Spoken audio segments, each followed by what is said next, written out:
ეთერშია გადაცემა რადიო ექიმის კონსულტაცია.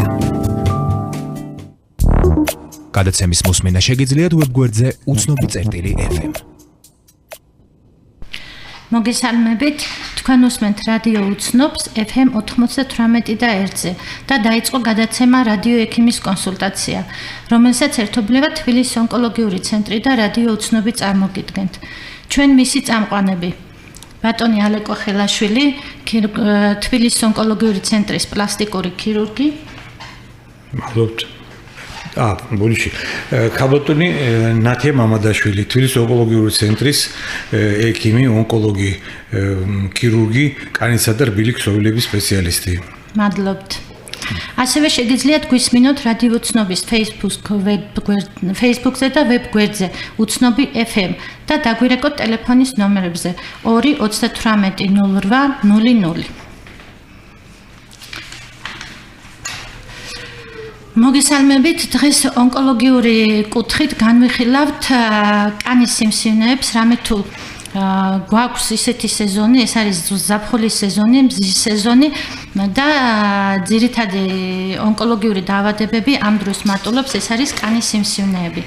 საუბარი გვექნება კანის კიბოზე, ბაზალურჯრედოვან კიბოზე და ბრტყელჯრედოვან კიბოზე და ასევე არის საკმაოდ ათვისებიანი სიმსივნე მელანომა, რომელსაც ცალკე განვიხილავთ. ონკოლოგიური ავადობის მიხედვით კანის ათვისებიანი წარმონაქმნებს ერთ-ერთი წამყვანი ადგილი უკავია. მინდა აღვნიშნო, რომ მიუხედავად იმის, რომ კანი არის ერთადერთი ხილული ორგანო, რომელიც თვალით ჩანს და რომელზეც ნათლად ჩანს ესა თუ ის წარმონაქმნი თუნდაც მცირე ზომის, სამწუხაროდ პაციენტი მაინც ხშირ შემთხვევაში მოდის დაგვიანებულ სტადიაზე. კანის სიმსივნეების გამომწვევ მიზეზს შორის უმრავლეს შემთხვევაში წარმოადგენს მზის ულტრაიისფერის სხივი.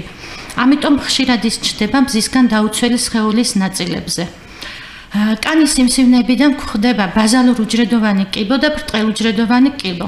ბაზალიომა უპირატესად ჩნდება კანის იმ ადგილებზე, რომელიც დაფარული არაა ტანსაცმლით, კისერზე, სახეზე, წარზედულ ნაწილებზე, მაგალითად ხელის მტევნებზე. ის წარმოადგენს ონკოლოგიურ დაავადებების შუალედურ სიმსივნეებს, ავსა და კეთილსიმსივნეებს შორის. ათვისებიან სიმსივნეების ჯგუფში შედის, იმიტომ რომ ის აზიანებს ირგვლივ ქსოვილებს, ხოლო კეთილთვისებიანია, რომ არ ახასიათებს ლიმფოგენური და ჰემატოგენური მეტასტაზირება. ძირითადად გვხვდება ბაზალურუჯრედოვანი სიმსივნის კვანძოვანი ფორმა. იგი თავდაპირველად მცირე ზომისაა, მოვარდისფერო ფერის, ადვილად სისხლდენია, მის ზრდასთან ერთად უხეშდება მისი სიმსივნის კიდეები, ადვილად წყლულდება და გვხვდება ხანდაზმულ ასაკში, თუმცა არის შემთხვევები ახალგაზრდა ასაკშიც. ახასიათებს რეციდივები. კურნალობა ბაზალურუჯრედოვანი სიმსივნის არის ქირურგიული და სხეული თერაპია. ბაზალიომისგან განსხვავებით, ბრტყელჯრედოვანი კიბო ჭეშმარიტად ათვისებიანი სიმსივნეა. ვითარდება ხანდაზმულ ასაკში, ჩნდება როგორც სუფთა კანზე დაუზიანებელ ადგილას, ასევე დამწრობის ნაწიბურების შედეგად გაჩენილ ადგილებზე, ჭრილობების შემდეგ და ასე შემდეგ. აქვს წყლულის შესახედაობა, გასქელებული კიდეები, ახასიათებს სისხლიანი და ჩირქოვანი გამონადენი და აქვს სპეციფიკური სუნი. კურნალობა არის ქირურგიული და სხეული თერაპია. ადრეულ სტადიაზე მცირე ზომის წარმონაქმნების დროს შესაძლებელია ჩატარდეს კრიოდესტრუქციაც. გასათვალისწინებელია ის, რომ როგორც ზემოთ აღვნიშნეთ, კანზე ხილული ესა თუ ის წარმონაქმნი მცირე ზომისაც შეიძლება აღმოვაჩინოთ, რის გამოც პაციენტი მიუხედავად ამისა მოდის გვიან სტადიებზე, იტარებს თვითმკურნალობას სხვადასხვა ეგრეთ წოდებული მალამოებით თუ ექიმბაშური მკურნალობით. ჩვენ გვინდა ასეთი თხოვნა გქონდეს, რომ როგორც კი შეამჩნევენ რაღაც მცირე წარმონაქმნს, რომელიც ხანგრძლივად მიმდინარეობს, არჩება არანაირი მკურნალობით, მყისვე მიმართონ სპეციალიზირებულ კლინიკას. პირველ-მეორე სტადიაზე კანის კიბოს განკურნება 90-95%-ში შესაძლებელია. მესამე-მეოთხე სტადიის დროს კი, როცა ტარდება უკვე მკურნალობა კომბინირებული, ეს პროცენტი 60%-მდე ეცემა. სამწუხაროდ, ეს არის სავალალო შედეგი ჩვენი ქვეყნისთვის. ახლა გადავიდეთ მელანომაზე, რომელიც არის აბსოლუტურად განსხვავებული არაეპითელური წარმოშობის, რომელიც არის მეტად ავთვისებიანი სიმსივნე, რომელიც ვითარდება მელანოციტებიდან და ნერვუსის უჯრედებიდან. მის წარმოშობაში მნიშვნელოვან ფაქტორად ითვლება აგრეთვე მზის ულტრაიისფერი გამოსხივება. მისი განვითარების რისკი ყველაზე მეტად იზრდება მზის სხივების პერიოდული ინტენსიური ზემოქმედებით, განსხვავებით ჩვეულებრივი კანის კიბოსგან, რომელიც ჩნდება მზისგან დაუცველ ადგილებზე. კანის კიბო ჩნდება მზისგან ინტენსიური დასხივებით, მუდმივად რომელიც მსხივდება, მელანომა ჩნდება უფრო ნაკლებად, როცა იღებს ადამიანი მზის სხივებს. ძირითადად უჩნდებათ შენობაში მომსახურე პერსონალებს, რომლებიც მუდმივად მუშაობენ შენობაში და მხოლოდ პერიოდულად იღებენ ამ მზის აბაზანებს, ასე რომ ვთქვათ რა, ზაფხულის პერიოდში. მელანომის მნიშვნელოვანი და ხშირი ეტოლოგიური ფაქტორი აგრეთვე არის ნერვუსების ტრავმა, ჩვეულებრივი პიგმენტური ხალების ტრავმა. მინდა ხაზი გაუსვათ ამას, რომ ძალიან ხშირ შემთხვევაში პაციენტი არ აქცევს ყურადღებას ამა თუ იმ პიგმენტურ წარმონაქმნს. ადვილად იღებს მზის სხივებს თუნდაც შუადღის მზეზე, რომლისგანაც იღებს შემდგომ დამწვრობას რა. აღსანიშნავია ის, რომ კანი არის ერთადერთი ორგანო, რომელიც დაზიანების შემთხვევაში ძალიან მალე აღიდგენს დაზიანებულ უბანს და სინამდვილეში მხოლოდ ზედაპირს ფარავს, თორე პროცესი შიგნით ყოველთვის მიდის და რამოდენიმე წლის შემდეგ, თუნდაც 10, თუნდაც 15 წლის მერე, როცა გამოვლინდება თუნდაც მელანომა თუ კანის კიბოს არსებობა, ხო, არავის არ ახსოვს, რომ ის რატო გაჩნდა, რომ იმ რამდენიმე წლის უკან იქ იყო მზით გამოწვეული დამწვრობა მიღებული რა. მელანომა ხშირად უჩნდებათ, აღსანიშნავია ფენოტიპი მელანომისთვის, ხშირად უჩნდებათ ქერა ცისფერთვალებიან ხალხს, რომელიც განიცდიან პიგმენტ მელანინის ნაკლებობას. უნდა ესეთი ადამიანები მზის გარუჯვის დროს უფრო იწვევიან, წითლდებიან და შემდეგ იღებენ რუწს. აი ესეთი ადამიანებისთვის უფრო კიდე მიზანშეწონილია თავდაცვა მზის სხივებისგან, მხოლოდ თუნდაც ზღვაზე დასვენების შემთხვევაში და მზის გარუჯვის შემთხვევაში მხოლოდ მზის დამცავი საშუალებებით, ისიც განკუთვნილი დროის განმავლობაში, დილით ვთქვათ 10-11 საათამდე და საღამოს 6 საათის, 7 საათის მერე. მინდა ყურადღება გავამახვილო ხალებზე, რომლებიც იცვლიან ფორმას და ასე შემდეგ. უпроსტოდ ხალხმა მიაქციოს ყურადღება. არსებობს ავთვისებიანობის წესები. ეს არის პირველი ასიმეტრია, როდესაც პიგმენტური წარმონაქმნის ერთი მხარე საერთოდ არ გავს მეორე მხარეს, მეორე ეს არის უსწორმასწორო კიდეები. მესამე ფერი ხშირად არის სხვადასხვა ფერის, ეს არის შავი, ხშირად წითელი, თეთრი, ლურჯი ფერის ჩანართები და ასე შემდეგ. დიამეტრი, როდესაც პიგმენტური წარმონაქმნი ხდება 7 მმ-ზე მეტი, აუცილებლად ყურადღება უნდა მიაქციოს ადამიანმა.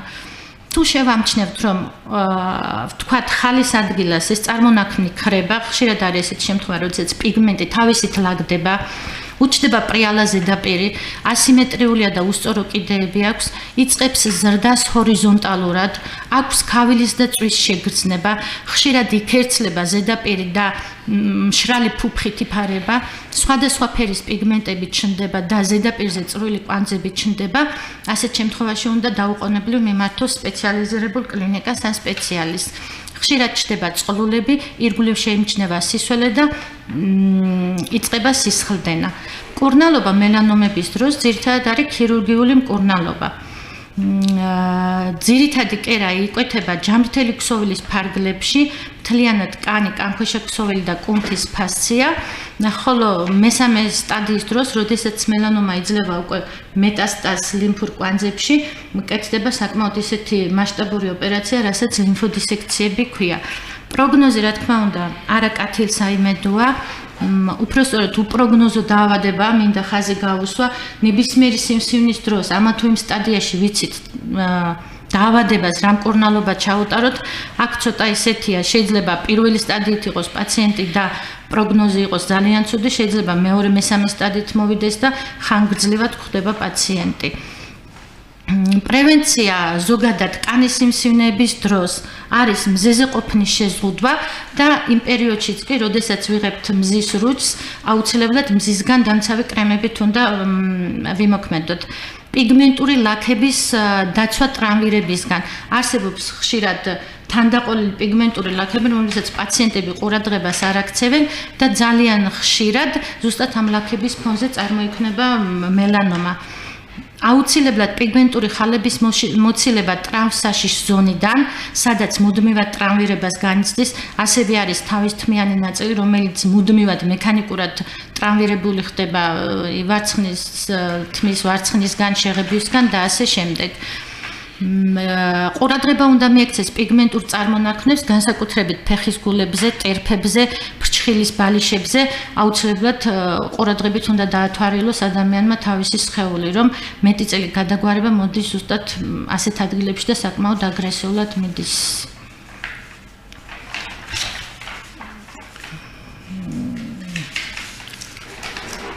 საღამოშიდობის სპეციალურ რადიომსმენელებო ნება მომეცით გესაუბროთ პლასტიკური ქირურგიის ერთ-ერთ ვიწრო სპეციალობაზე და საკმაოდ აქტუალურ თემაზე, როგორიც არის ცხვირის პლასტიკური ოპერაციები, ანუ რინოპლასტიკა. რინო ლათინურად ცხვრის ნიშნავს, ნის პლასტიკა, რა თქმა უნდა, რინოპლასტიკა.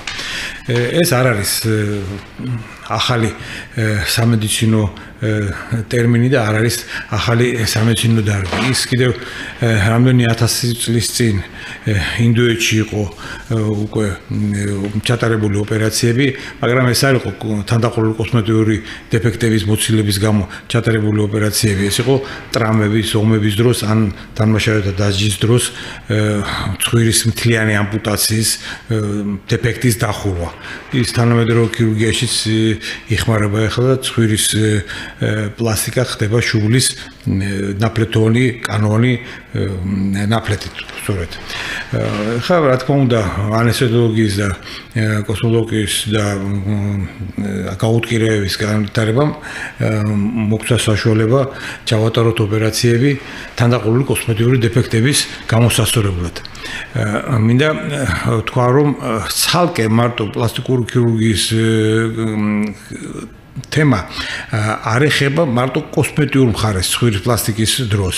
ხშირ შემთხვევაში ჩვენ დაკვირვებით რაღაც 80%-მდე ცხვირის პლასტიკური ოპერაციის დროს საჭირო ხდება ცხვირის ზგიდის კორექცია, რადგან როდესაც გამრუდებულია თქვა ცხვირი რომელიმე მხარეს, იმავე მხარესაა გამრუდებული ზგიდა. ხო, პლასტიკური ოპერაციის დროს ჩვენ როდესაც ვასწორებთ ცხვირის ფორმას, ზგიდა დარჩება იმავე მხარეს და იმ დროს როდესაც ეს პაციენტს არ აწუხებდა, არ უზნელებდა სუნთქვას, ამ პლასტიკური ოპერაციის შემდეგ თუ დავტოვებთ ამ ზგიდეს იმავე მიმართულებით და იმავე ადგილას, ის შეუშლის მას ფუნქციას. ეს იგივე იქნება, რომ ადამიანს ლამაზი თვალი ჰქონდეს და ვერ იხედებოდეს, ფუნქციას კარგავს. ამიტომ ხშირ შემთხვევაში საჭირო ხოლმე რინოსეპტოპლასტიკა, ესე იგი ცხვირის და ცხვირის ზგიდის პლასტიკა. ზოგჯერ პაციენტი გაკვირვებული გვიკითხეს, კი, მაგრამ მე არ მაწუხებს სუნთქვის გაძნელება და რატომ თავაზობთ ამ ოპერაციას? მართალია, სალამ ოპერაციას გავაკეთებთ ცხვირის ზგიდისა და ცხვირის მიმართულება ემთხოვ ერთმანეთს და მაშინ არ არის შეზღუდული ესე სუნთქვა, ხოლო როდესაც ცხვირის კორექცია ხდება, ზგიდის გამრუდება უკვე ორივე მხარეს უშლის სუნთქვას. რა უნდა მოგახსენოთ ახლა ცხვირის პლასტიკების შესახებ. საერთოდ ეს სამხრეთული ქვეყნების თქვა დაავადებათა დეფექტად შეიძლება ჩავთვალოთ. შენ შემთხვევაში გამოხატველი და ლამაზი სახის მქონე ადამიანებს ცხვირის ფორმას საკმაოდ აუშნოებს. ეს იწვევს ადამიანის ფსიქიკაზე უარყოფით გავლენას. ეს კი იწვევს ცხოვრების და ყოფის პირობების გაუარესებას. საკმაოდ გულჩათხრობილი და ჩაკეტილი ხდება ადამიანი. ნაკლებად ვექტურია ის როგორც სწავლაში, ისე მუშაობაში და სოციალურად იგი საკმაოდ ჩამორჩენილი ხდება. ხოლმე. ამიტომ, როდესაც რომელიმე პაციენტი გადაწყვეტს ამ ცხვირის ოპერაციას, რომელსაც მართლა აწუხებს მას და ეს ფსიქოლოგიურად მასზე მოქმედებს ძლიერად, ხშირად მშობლები უშლიან ამ ოპერაციის გაკეთებას, მაგრამ თუ ღრმად დაუფიქრდებიან ისინი, ამით ძალიან დიდ ზიანს მიაყენებენ თავის შვილის დაახლოებლის ფსიქიკას. ამიტომ ხშირად უნდა შეეგუონ იმ მდგომარეობას, რომ როდესაც ითხოვს ასე დაჟინებით პაციენტი ცხვირის ოპერაციას, რამდენად უნდა გადაძალონ ეს შიში და დათანხმდნენ ამ ოპერაციაზე. ოპერაცია, ესე იგი, ტრაუმატული, დიდად ტრაუმატული არ გახლავთ, გრძელდება ზოგიერთ შემთხვევაში საათი, საათნახევარი. შემდეგ ხმარობთ ჩვენ თაბაშირის ნახვას, რომელიც აძნელებს სიჩახცევების გავრცელებას. თაბაშირის ტარება საჭიროა ხოლმე სხვადასხვა პერიოდით 2 კვირიდან 3 კვირამდე დაახლოებით. ნაწიბურების და სიჩნაჟღენთებიც 3 კვირაში უკვე შეხურცებული სიჩნაჟღენთებიც იწოვება ამ დროისათვის. რა თქმა უნდა, იმ დროს, როდესაც პაციენტებს აქვთ სიჩნაჟღენთები ოპერაციის შემდგომ არასასურველი კი არა, კაცად უნდა უგზავნოთ გარუჯვა. რადგან თუ სიჩნაჟღენთი გადავა რუჩი, ის მერე შემდეგ ყავისფერ ლაქად რჩება საერთოდ. ძალიან ხშირი შემთხვევა, როდესაც პაციენტები მოითხოვენ ფოტოშოპში იმის პრაქტიკულად ჩვენებას თუ რა გამოვა მათ ოპერაციის შემდეგ. ეს ცოტა სარისკო საქმეა, რადგან ჩემი დაკვირვებით პაციენტები ზუსტად იმახსოვრებენ იმ ნახატს, რომელსაც ძალიან ადვილი შესაქმნელია კომპიუტერზე ან სურათზე და მართლა დაჯერებული არიან, რომ ზუსტად ესე გამოვათ ოპერაცია. არა, ესეთი შემთხვევა ხშირად სავალალო შედეგს იძლევა, რადგან ფსიქიურად უკვე განწყობილი ავადმყოფი, რომ მას ზუსტად ესეთი ცხვირი გამოვა და ცხვირი არ იქნება ზუსტად ესეთი, მასზე დიდ ძლიერ ფსიქიურ ტრავმას იწვევს. ამიტომ პაციენტს უნდა დავარწმუნოთ, რომ ჩვენ ცხვირს არ თავიდან ხატავთ, როგორც ხატვარი, ანუ მოქანდაკე ძერას, არამედ ვაკეთებთ არსებული ცხვირიდან უფრო შესაძლებლად უკეთეს იმ დეფექტების მოცილების ხარჯზე, რომელიც მას აწუხებს. რა არის კიდევ გასათვალისწინებელი ამ ოპერაციის დროს? აუცილებელი არის წინასაოპერაციო ძალიან ყურადღებიანი გამოკვლევა.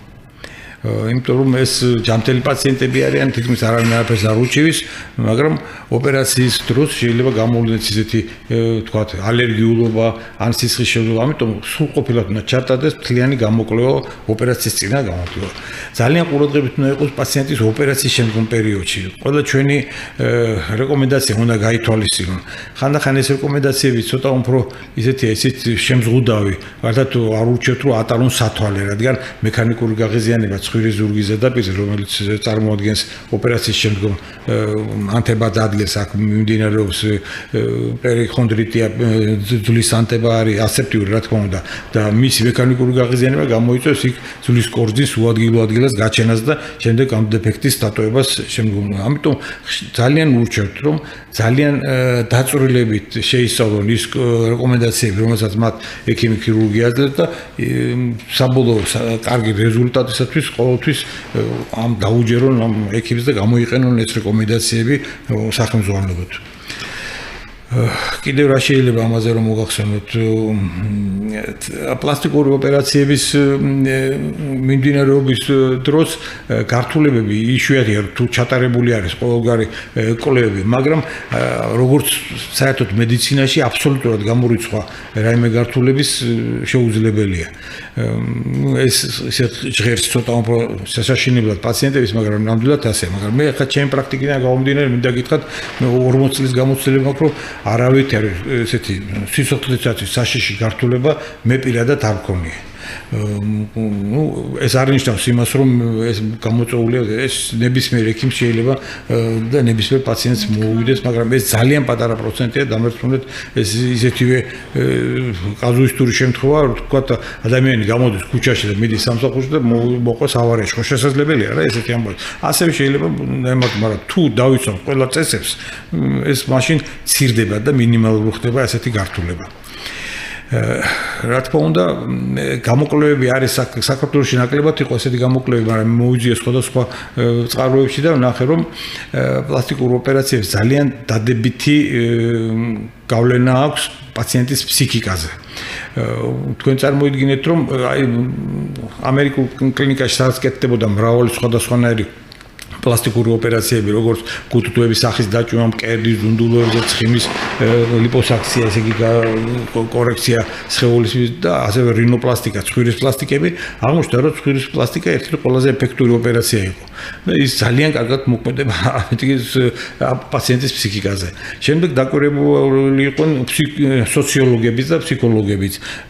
პაციენტებს უმჯობესდებოდა ცხოვრების წესი, ყოფით წესი, ესე იგი ბევრად უკეთეს სწავლობდნენ, ბევრად უკეთესად მუშაობდნენ, თუ დიდი თვითშეფასება ჰქონდათ პაციენტებს თავისი, ქმნიდნენ ოჯახებს და საკმაოდ ბედნიერი ხდებოდნენ ამ ოპერაციების შემდეგ.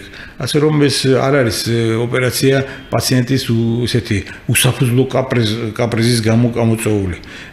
პაციენტი შეუძლებოდა ახლობლებო პაციენტების დაუჯერეთ მას ამ დაჟინებული თხოვნის დროს და ძალიან ხელს შეუშლით, რადგან ხანდახან შედეგები სავალალო ხორმე. რა თქმა უნდა, იშვიათ შემთხვევაში, მაგრამ არის ესეთი შემთხვევები. თუ რამე კითხვები გექნებათ, გთხოვთ, დაგვიკავშირდეთ ტელეფონით. ახლა რადიო უცნობის ეთერში სარეკლამო პაუზის დროა, რამდენიმე წამში გავაგრძელებთ თემაზე. დაგველოდეთ. თქვენ უსმენთ გადაცემას რადიო ექიმის კონსულტაცია. გადაცემის მოსმენა შეგიძლიათ ვებგვერდზე ucnobi.fm. გრძელდება გადაცემა რადიო ექიმის კონსულტაცია, რომელსაც ერთობლივად თბილისის ონკოლოგიური ცენტრი და რადიო უცნობი წარმოგიდგენთ.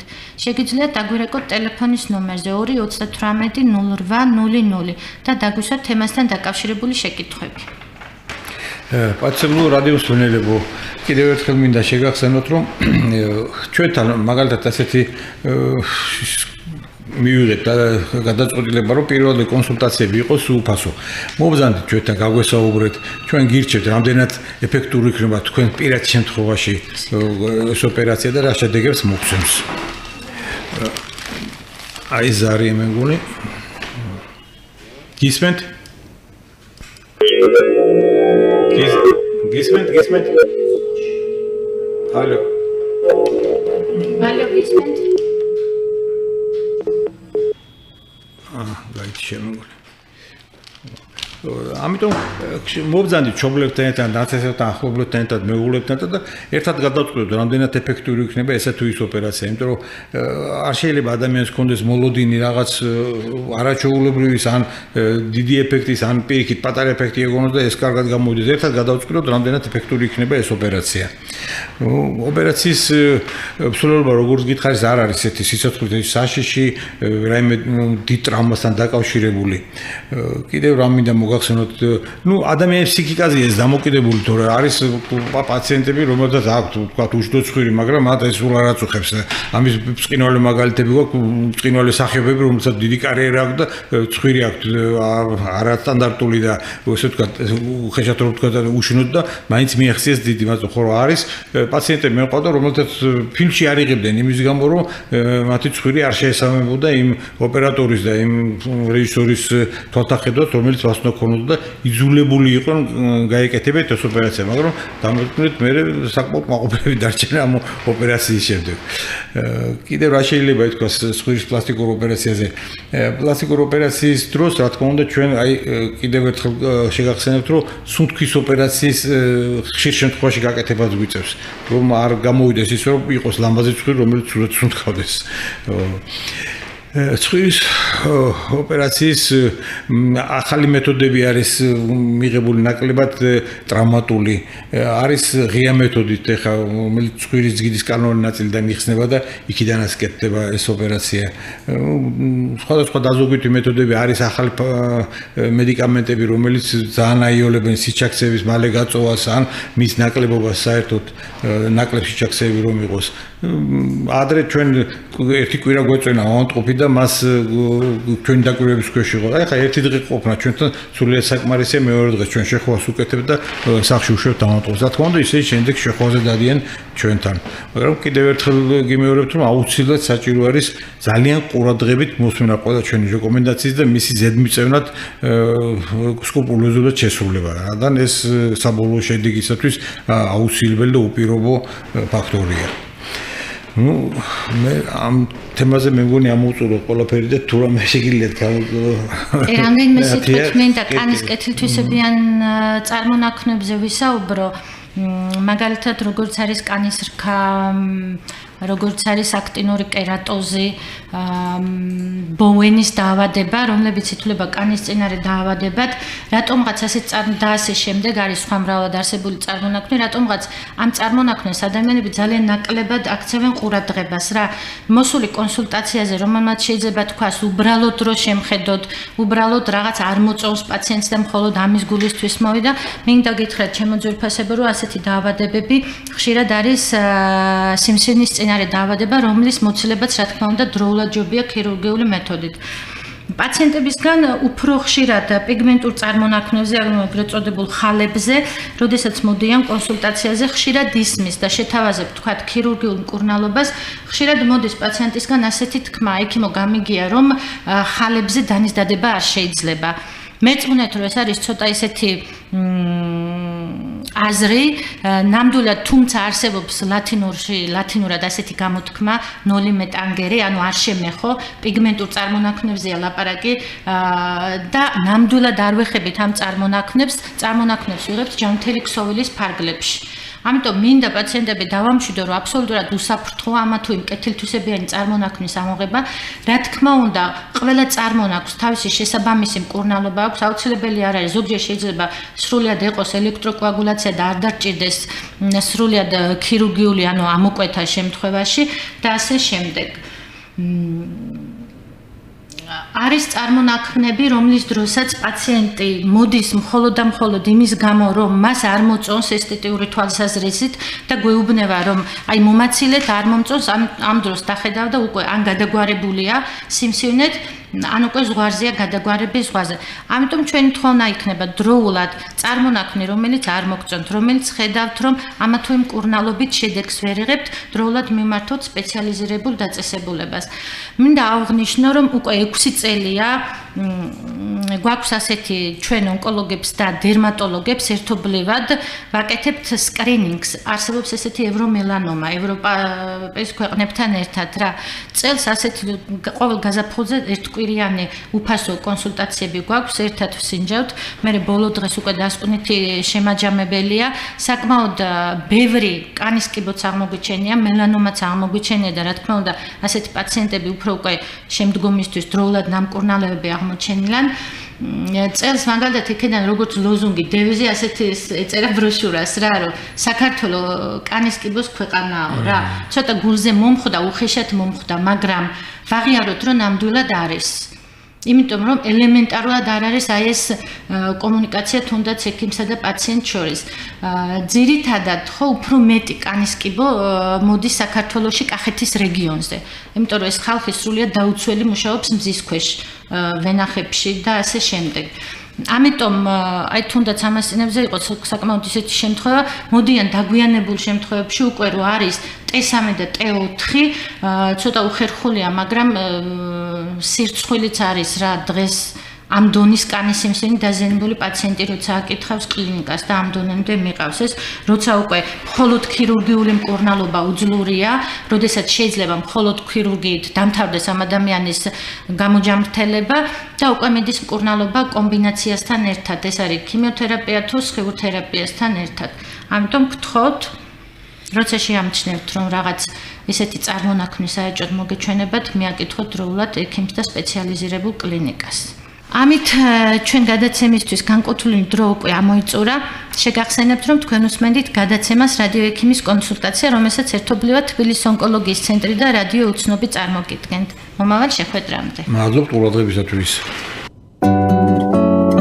თქვენ უსმენთ გადაცემას რადიო ექიმის კონსულტაცია. გადაცემა ეთერშია ყოველ ხუთშაბათს 19 საათზე. გადაცემის მოსმენა შეგიძლიათ ვებგვერდზე უცნობი წერტილი FM.